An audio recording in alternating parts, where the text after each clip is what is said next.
বর্তমান বাংলাদেশে সেই রাজনৈতিক সংগঠন যেটার সাথে সবচেয়ে বেশি তরুণরা সম্পৃক্ত। আমরা ছাত্র দল বলি, যুব দল বলি, স্বেচ্ছাসেবক দল বলি, প্রত্যেকটা সংগঠনের সাথে লক্ষ লক্ষ তরুণ রয়েছেন যারা এই জুলাইয়ের গণ অভ্যুত্থানে এবং তার আগে 15 বছর ফ্যাসিবাদ বিরোধী আন্দোলনে অনবদ্য ভূমিকা রেখেছেন, অনেক ত্যাগ সংগ্রাম স্বীকার করেছেন। এই সংগ্রাম কিসের জন্য?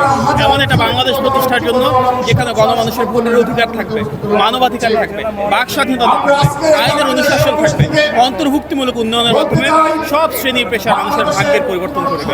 আজকে এই যে আমাদের রাজনৈতিক অধিকার প্রতিষ্ঠা সমাবেশ, তার মাধ্যমে সকল তরুণ এখানে লক্ষ লক্ষ মানুষ আজকে এসেছে, ওনাদের সবার একটাই আহ্বান, যেটি হচ্ছে আমরা সেই বাংলাদেশে ফেরত যেতে চাই যেখানে স্বাধীন দেশে স্বাধীন নাগরিক হিসেবে সার্বভৌম বাংলাদেশে গণমানুষের ভোটের অধিকার প্রতিষ্ঠার মাধ্যমে আমরা সাম্য, মানবিক মর্যাদা এবং সামাজিক সুবিচার প্রতিষ্ঠা করব ইনশাআল্লাহ। আজকে এখানে লক্ষ তরুণের সেই আবেগ আকাঙ্ক্ষার প্রতিফলন তখনই বাস্তবায়ন হবে যখন আমরা সমবেতভাবে গণ অভ্যুত্থানে যে আকাঙ্ক্ষা ছিল ভোটের অধিকার প্রতিষ্ঠার মাধ্যমে সেটি সুনিশ্চিত করতে পারি ইনশাআল্লাহ।